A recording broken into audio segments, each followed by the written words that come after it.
नमस्कार मित्रों, प्रख्यात एजुकेशन चैनल में आपका स्वागत है। आज मैं जो है टेंस का जो है पार्ट 3 वीडियो लेके आया हूँ। अभी हमने पिछले वीडियो में जो है पार्ट 1 पार्ट 2 का जो है टेंस हमने कंप्लीट कराया है। आज जो है हम टेंस का जो है पार्ट 3 वीडियो लेके आए हैं। तो आज हम लोग इसमें जो है अभी पिछले वीडियो में present indefinite tense, past present continuous tense हमने अभी कंप्लीट कराया, और आज जो है प्रेजेंट जो है परफेक्ट टेंस लेके आए हैं। तो प्रेजेंट परफेक्ट टेंस के विषय में आज हम लोग जो है स्टडी करेंगे। तो यह हमने जो पिछला जो भी वीडियो प्रेजेंट इंडेफिनिट और प्रेजेंट जो है कंटिन्यूअस टेंस पढ़ाया है, तो आप लोगों ने शायद रिवीजन किया होगा।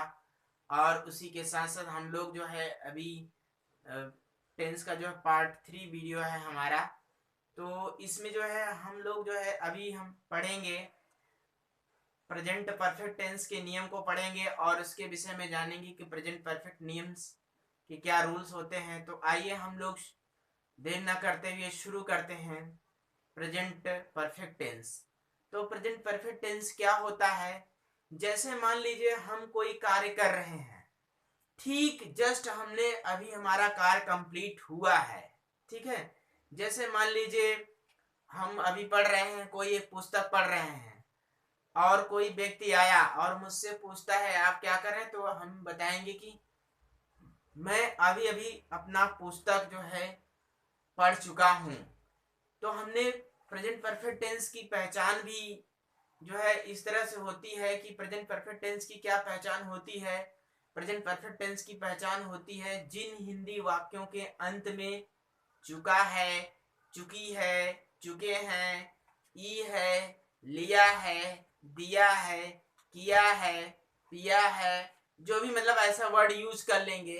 तो जिन हिंदी वाक्यों के अंत में अगर इस तरह से ऐसे वर्ड आते हैं तो समझ जाइएगा प्रेजेंट परफेक्ट टेंस है। हमने क्या बताया? जिन हिंदी वाक्यों के अंत में चुका है, चुकी है, चुके हैं, ई है, या है, आ है, अगर इस तरह से, या लिया है, दिया है, किया है, इस तरह से अगर वर्ड आते हैं तो प्रेजेंट परफेक्ट टेंस होता है। इसमें जो दो सहायक क्रिया होती है, हैज और हैव। क्या होती है सहायक क्रिया? हैज और हैव होती है। और इसमें एक और रूल है कि जो मुख्य क्रिया का जो यूज किया जाता है, मुख्य क्रिया का जो है ये जो है थर्ड फॉर्म यूज किया जाता है इसमें, क्योंकि मुख्य क्रिया के जो 3 फॉर्म होते हैं, फर्स्ट और सेकंड और थर्ड, फर्स्ट सेकंड और थर्ड, इस जो है इसमें जो है मुख्य क्रिया का जो यूज होता है, मुख्य क्रिया का थर्ड फॉर्म का यूज किया जाता है। ठीक है, जैसे मान लीजिए गो क्या है? मुख्य क्रिया है। इसका फॉर्म कैसे चलता है? Go went gone. क्या होता है? Go went gone. तो इसमें तीसरा फॉर्म क्या है? गॉन है। सेकंड फॉर्म क्या है? वेंट है। गो क्या है? फर्स्ट फॉर्म है। तो हम जो है ऐसे बहुत सारी क्रियाएं हैं जिनके सारे जो तीन फॉर्म होते हैं, तो जो तीसरा वाला फॉर्म होगा वो हम इस प्रेजेंट परफेक्ट टेंस में यूज करेंगे। जितने भी टेंस होते हैं, चाहे प्रेजेंट टेंस हो, चाहे पास्ट टेंस हो, चाहे फ्यूचर टेंस हो, अगर परफेक्ट टेंस की बात आती है तो वहां पे जो है मुख्य क्रिया का थर्ड फॉर्म का यूज किया जाता है। ठीक है, तो हम लोग अभी जो है व्हाइट बोर्ड पे जो भी हमने यहाँ पे लिखा हो उसके माध्यम से आपको समझाने का प्रयास करेंगे कि जो है कि हैज और हैव का जो प्रयोग होता है। हाँ, एक बात और ध्यान दीजिए कि जो हैज और हैव की जो सहायक क्रियाएं हैं, ये दोनों जो सहायक क्रियाएं हैं सिंगुलर सब्जेक्ट और प्लूरल सब्जेक्ट के अकॉर्डिंग लगती हैं। तो सिंगुलर सब्जेक्ट क्या है, प्लूरल सब्जेक्ट क्या है, हमने पिछले वीडियो में आपको बता भी दिया है। फिर आज भी हम इसका रिवीजन करेंगे कि जो है सिंगुलर सब्जेक्ट क्या है, प्लूरल सब्जेक्ट क्या है, इसके विषय में आपको बताएंगे। देखिए, सिंगुलर सब्जेक्ट हमने आपको बताया कि सिंगुलर सब्जेक्ट जो होता है इसको हम ऐसे सिंगुलर, यस मतलब singular, yes singular subject, yes मतलब सब्जेक्ट, इसका मतलब होता है सिंगुलर सब्जेक्ट जो होता है ही, सी, इट और नेम, ये होता है आपका सिंगुलर सब्जेक्ट। अब प्लूरल सब्जेक्ट क्या होता है? Plural means P means plurals, S means subject. Plural subject क्या होता है? आई, वी, यो और दे होता है, ठीक है ना। ये क्या होता है? प्लूरल सब्जेक्ट है और ऊपर वाला क्या है? सिंगुलर सब्जेक्ट है। तो ये जो दिया गया है सहायक क्रिया हैज, है, तो ये जो है सिंगुलर सब्जेक्ट के अकॉर्डिंग जो है हैज का प्रयोग होता है और प्लूरल सब्जेक्ट के अकॉर्डिंग जो है हैव का प्रयोग होता है। अर्थात हमारे कहने का मतलब यह है कि सिंगुलर सब्जेक्ट के साथ जो है हैज का प्रयोग किया जाता है और प्लूरल सब्जेक्ट के साथ जो है हैव का प्रयोग किया जाता है, ठीक है। एक बार फिर से हम लोग देख लेते हैं कि सिंगुलर सब्जेक्ट के साथ जो है हैज का प्रयोग किया जाता है, ठीक है। किसका प्रयोग किया जाता है? हैज का प्रयोग। और प्लूरल सब्जेक्ट के अकॉर्डिंग जो है हैव का प्रयोग किया जाता है। किसका प्रयोग किया जाता है? हैव का प्रयोग किया जाता है। तो इसी बेस पे हम लोग जो है अभी हमने आपको बताया, पहचान बता दिया और हेल्पिंग वर्ब बता दिए और मुख्य क्रिया का थर्ड फॉर्म का यूज होता है। चाहे जो भी सिंगुलर सब्जेक्ट हो, चाहे जो भी प्लूरल सब्जेक्ट हो, मुख्य क्रिया चाहे सिंगुलर सब्जेक्ट हो या प्लूरल सब्जेक्ट, सबके साथ जो है मुख्य क्रिया का थर्ड फॉर्म का प्रयोग। अर्थात मेरे कहने का मतलब यह है कि चाहे जो भी टेंस हो, चाहे प्रेजेंट या पास्ट या फ्यूचर, अगर परफेक्ट टेंस आता है तो परफेक्ट टेंस में सहायक क्रिया सॉरी मुख्य क्रिया का थर्ड फॉर्म ही प्रयोग होता है, ठीक है। तो सबसे पहले हम लोग अभी, क्योंकि जो भी परफेक्ट प्रेजेंट परफेक्ट टेंस की बात हो रही है, तो प्रेजेंट परफेक्ट टेंस में भी 4 पार्ट होता है। जो पहला पार्ट जो है ए, जो अफर्मेटिव सेंटेंस होता है, इसको पॉजिटिव सेंटेंस भी बोलते हैं, हिंदी में सकारात्मक वाक्य बोलते हैं, ठीक है। तो सबसे पहले हम लोग सर्वप्रथम जो है रूल क्या है कि क्या है? सब्जेक्ट या भी मतलब सब्जेक्ट प्लस हेल्पिंग वर्ब क्या है? हैज, हैव और मेन वर्ब। यमी का मतलब होता है मुख्य क्रिया, मेन वर्ब का थर्ड फॉर्म, ठीक है। फिर उसके बाद ऑब्जेक्ट, फिर अदर वर्ड्स, ठीक है ना। क्या होता है? Other word. मान लीजिए उसने एक शेर मार दिया है। सबसे पहले हमने पहचान की बात की है कि लिया है, दिया है, ठीक है। दिया आया है तो समझ जाइए प्रेजेंट परफेक्ट टेंस है। सबसे पहले हमको पहचान जानना जरूरी है। अगर हम पहचान जाएंगे कि जो है ये किस टेंस का पार्ट है, किस टेंस का जो है ये वाक्य है, तभी हम उसका ट्रांसलेशन कर पाएंगे, अदरवाइज ट्रांसलेशन हम नहीं कर पाएंगे, ठीक है। तो सबसे पहले हमको जानना है इसकी पहचान क्या है। मान लीजिए अगर इस तरह से वाक्य दे दिया हिंदी में, बोला कि उसने एक शेर मार दिया है, तो हम रूल तो जान रहे हैं लेकिन पहचान भी जानना जरूरी है, क्योंकि अगर पहचान के अकॉर्डिंग हम रूल का यूज करेंगे, ठीक है। तो यहाँ पे दिया है तो दिया किस, आप देखेंगे दिया है किस टेंस में आता है, तो हम देखेंगे कि जो प्रेजेंट परफेक्ट टेंस में जो है लिया है, दिया है, चुके हैं, चुकी है, इस तरह से वाक्य आता है तो उसी का प्रेजेंट परफेक्ट टेंस का ही रूल होगा। देखिए इसमें क्या है? उसने एक शेर मार दिया है, तो इसमें क्या है कि अफर्मेटिव सेंटेंस में एक पॉजिटिव सेंस दे रहा है कि सबसे पहले हम क्या लिखेंगे? सब्जेक्ट। सब्जेक्ट क्या है हमारा? उसने। सब्जेक्ट क्या है हमारा? उसने की अंग्रेजी ही लिखी जाती है। उसने की अंग्रेजी क्या लिखी जाती है? ही। अब हेल्पिंग वर्ब क्या होता है? उसने क्या है? सिंगुलर सब्जेक्ट है कि प्लूरल सब्जेक्ट है? तो सिंगुलर सब्जेक्ट है। क्या है? Singular subject. सिंगुलर सब्जेक्ट के अकॉर्डिंग क्या होता है? सिंगुलर सब्जेक्ट के अकॉर्डिंग हैज का प्रयोग किया जाता है। हमने आपको बताया कि सिंगुलर सब्जेक्ट के साथ हैज का प्रयोग, प्लूरल सब्जेक्ट के साथ जो है हैव का प्रयोग होता है। तो ही हैज क्या लिखेंगे? He has. अब यहाँ हैज हैव में से हैज लग गया। अब मेन वर्ब क्या है हमारा? मार दिया। मार दिया मतलब मार दिया को क्या इंग्लिश से लिखी जाती है अंग्रेजी में? किल। किल मींस माने जान से मार दिया, KILL। तो किल होता है। तो किल का कैसे फॉर्म चलता है? किल का फॉर्म कैसे चलता है? तीनों फॉर्म हम लोग देखते हैं इसका। किल, किल्ड, किल्ड। क्या होता है? किल की स्पेलिंग क्या होती है? KILL। किल, ईडी लगा दिए, किल्ड हो गया, थर्ड फॉर्म हो गया। यही सेकंड फॉर्म भी होता है, यही थर्ड फॉर्म भी होता है। तो यहाँ पे ही हैज किल्ड, ये क्या होता है? अब यहाँ पे हमारा ऑब्जेक्ट क्या है? एक शेर है, तो क्या लिखेंगे? ए लायन और फुल स्टॉप लगा देंगे। He has killed a lion. Okay. दूसरा क्या है? एक और हम लोग देखते हैं, राम स्कूल जा चुका है। अब देखते हैं चुका जो आया है, तो सबसे पहले हमारी पहचान क्या है, चुका है। तो समझ जाइए प्रेजेंट टेंस का, प्रेजेंट परफेक्ट टेंस का ये सेंटेंस है, वाक्य है। तो सबसे पहले हम राम सब्जेक्ट लिखेंगे, तो राम क्या है, R A Ram, R A M Ram, Ram होता है ना। तो सब अब क्या हेल्पिंग वर्ब क्या है, हेल्पिंग वर्ब राम क्या सिंगुलर सब्जेक्ट है प्लूरल सब्जेक्ट, राम जो है सिंगुलर सब्जेक्ट है, सिंगुलर सब्जेक्ट के अकॉर्डिंग जो है हैज या हैव लगेगा।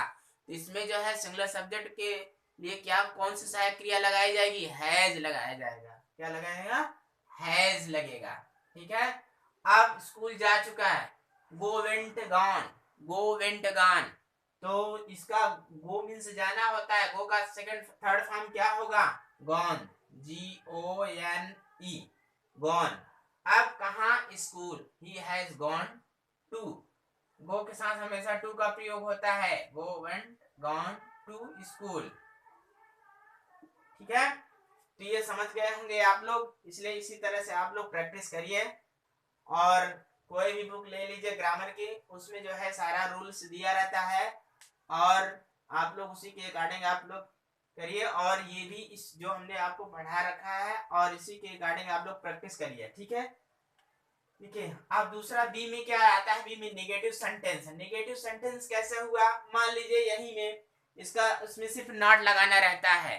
ठीक है। जैसे मान लीजिए उसने एक शेर नहीं मार दिया है, नहीं मार दिया है तो नहीं, तो इसमें अगर नॉट लगाना रहेगा तो हैज के बाद नॉट लगा दीजिएगा, मुख्य क्रिया और हेल्पिंग वर्ब के बाद क्या है लगाना है, नॉट। ठीक है। यहाँ एक रूल देख लेते हैं, सब्जेक्ट क्या होता है, सब्जेक्ट हैज हैव, और यहाँ पे देखिए ये यहाँ पे आप लगा दीजिए नॉट। ठीक है, नॉट छूट गया था। Yes, subject plus has have plus not plus main verb का third form plus object plus other word. ठीक है। जैसे हमने ऐसा जानवर नहीं देखा है, हमने ऐसा जानवर नहीं देखा है, आ आया है ना। ठीक है, आ आया है। यहाँ भी अगर मान लीजिए लिखना चाहे तो आ इस तरह से आ है, तो समझ जाइए कि या से भी समझ जा सकते हैं, आ है या है। ठीक है। तो आया है। तो सबसे पहले हमने ऐसा जानवर नहीं देखा, तो पहले हमने की अंग्रेजी लिखी जाती है वी। ठीक है ना, हमने की अंग्रेजी लिखी जाती है वी, हमने की अंग्रेजी क्या लिखी जाती है वी।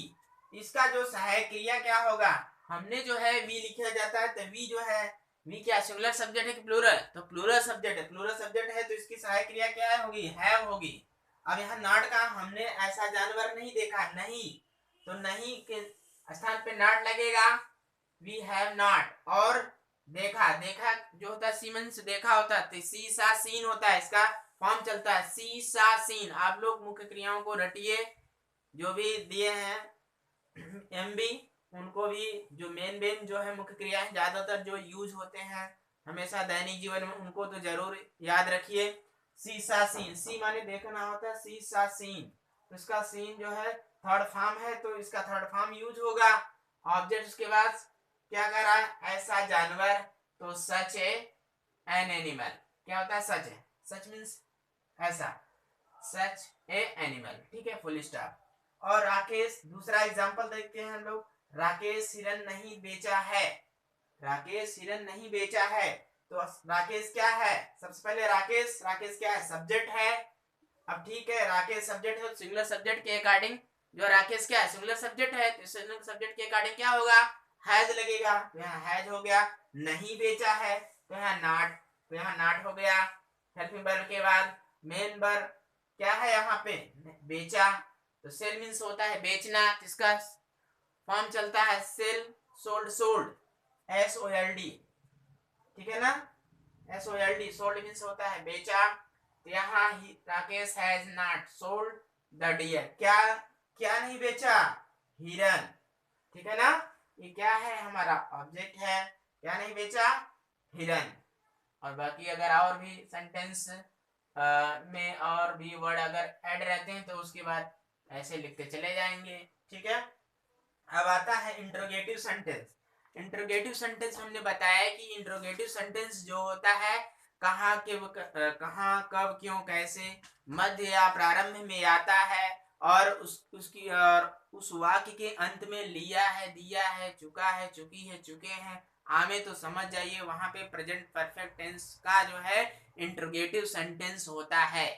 हमने क्या बताया पहचान इसकी? जिन हिंदी वाक्यों के अंत में या सॉरी जिन हिंदी वाक्यों के प्रारंभ या मध्य में कहाँ कब क्यों कैसे तथा वाक्य के अंत में चुका है, चुकी है, चुके हैं और या ई है, लिया है, दिया है अगर आता है तो वहां पर प्रेजेंट परफेक्ट टेंस का इंट्रोगेटिव सेंटेंस होता है। इसके दो रूल होते हैं।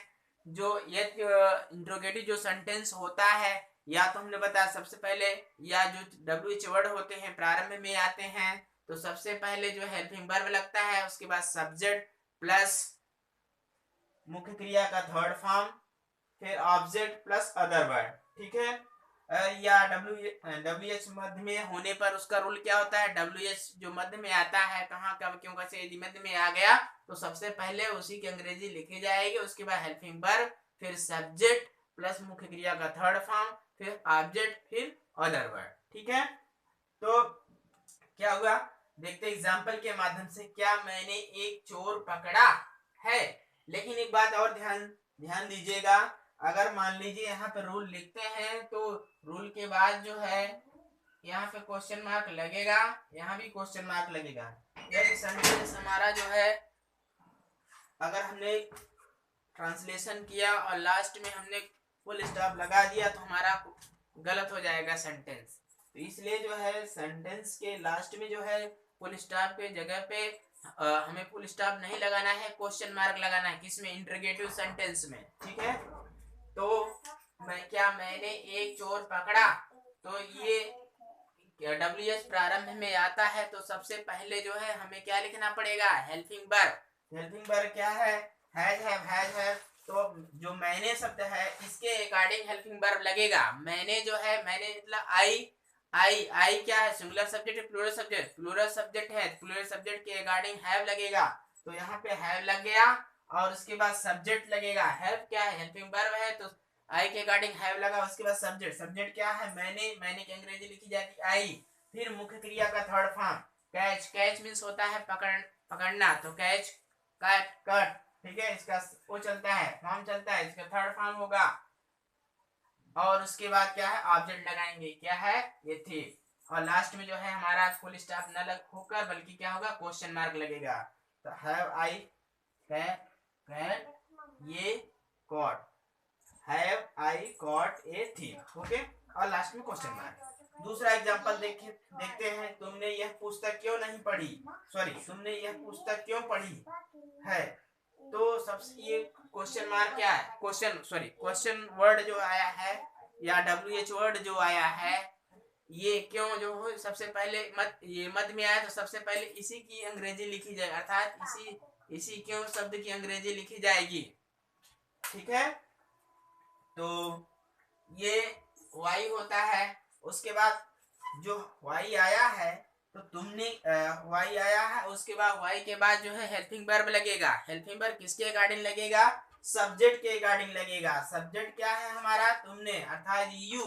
तो यू क्या है? सिंगुलर सब्जेक्ट है प्लूरल सब्जेक्ट? प्लूरल सब्जेक्ट है तो प्लूरल सब्जेक्ट के अकॉर्डिंग क्या लगेगा? हैव। और उसके बाद हैव के बाद क्या होगा? हेल्पिंग वर्ब लग गया। हेल्पिंग वर्ब के बाद क्या होगा? अब सब्जेक्ट होगा। क्या होगा? सब्जेक्ट। सब्जेक्ट क्या है मेरा? यू है। यू के बाद क्या? मुख्य क्रिया का थर्ड फॉर्म। थर्ड फॉर्म क्या है? रीड। रीड मीन्स पढ़ना। तो रीड का तीनों फॉर्म एक ही होता है, रीड रेड रेड। सिर्फ प्रोनाउंसिएशन चेंज हो जाता है, बाकी स्पेलिंग सेम रहती है तीनों फॉर्म में। ठीक है। Read red red. ओके। उसके बाद यह पुस्तक, दिस बुक के बाद जो है क्वेश्चन मार्क लगा देंगे। ठीक है।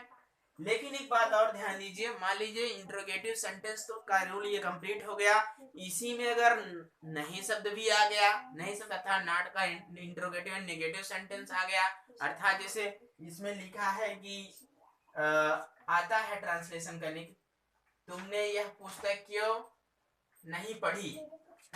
या जो है क्या मैंने एक चोर नहीं पकड़ा है। तो यही हो गया। तो क्या मैंने एक चोर नहीं पकड़ा है। अगर यहाँ पे नहीं लगा दे, चोर नहीं पकड़ा है, तो सबसे पहले हम क्या करेंगे, नॉट का जो यूज कराने का जो तरीका है, जिससे सबसे पहले हेल्पिंग वर्ब जो है क्या है हमारा, किसके, इस पहले वाले एग्जांपल का हम ट्रांसलेशन करते हैं नॉट लगा के। तो नॉट कब लगेगा, पहले हेल्पिंग वर्ब होगा, फिर सब्जेक्ट होगा, फिर सब्जेक्ट के बाद नॉट लगेगा, नॉट के बाद क्या होगा, मुख्य क्रिया का थर्ड फॉर्म, फिर ऑब्जेक्ट होगा। ठीक है, नॉट जब भी लगेगा negative sentence, interrogative negative sentence में हमेशा सब्जेक्ट के बाद लगेगा। ओके, तो अगर इस तरह से आता है, और क्वेश्चन मार्क लगाना मत भूलिएगा। ये हो गया प्रेजेंट परफेक्ट टेंस का सारा रूल कंप्लीट हो गया। अफर्मेटिव सेंटेंस और जो है नेगेटिव सेंटेंस, इंट्रोगेटिव सेंटेंस और इंट्रोगेटिव एंड नेगेटिव सेंटेंस। तो आप लोग जो है बार बार इस वीडियो को देखिएगा और प्रैक्टिस करिएगा, आप लोगों को आसानी से समझ में आ जाएगा। बहुत ज़्यादा कठिन नहीं है। कहते हैं लोग जो है ट्रांसलेशन करना जो है आसान नहीं होता, लेकिन ऐसा कुछ नहीं है। आप लोग बार बार प्रयास करेंगे तो आपको जो है ट्रांसलेशन करना अच्छा लगने लगेगा। ठीक है, तो यदि मेरा वीडियो आपको जो है अच्छा लगे तो लाइक, शेयर, कमेंट और सब्सक्राइब करना मत भूलिएगा। जो नए लोग हैं जो मेरा वीडियो देख रहे हो तो सब्सक्राइब करना मत भूलिएगा। जय हिंद।